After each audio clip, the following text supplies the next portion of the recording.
प्रश्न है कि भारत की निम्न में से कौन सी पर्वत श्रेणी केवल एक ही राज्य में फैली हुई है?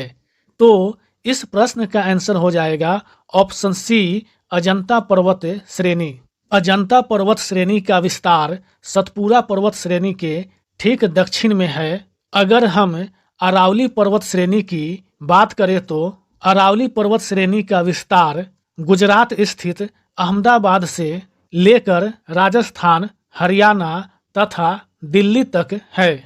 अगर हम सतपुरा पर्वत श्रेणी के विस्तार की बात करें तो इस पर्वत श्रेणी का विस्तार गुजरात, महाराष्ट्र, मध्य प्रदेश तथा छत्तीसगढ़ तक है। सतपुरा पर्वत श्रेणी तथा विंध्य पर्वत श्रेणी एक दूसरे के समानांतर है, जिसके मध्य नर्मदा भ्रंश घाटी का निर्माण हुआ है और इस घाटी से होकर के, इस भ्रंश से होकर के नर्मदा नदी प्रवाहित होती है।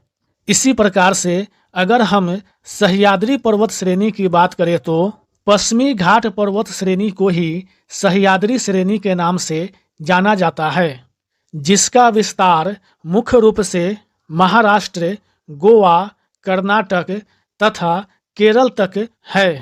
गोवा के निकट से गुजरने वाली 16 डिग्री अक्षांश रेखा सह्याद्री को 2 भागों में बांटती है, जिसे हम उत्तरी सह्याद्री और दक्षिणी सह्याद्री के नाम से जानते हैं।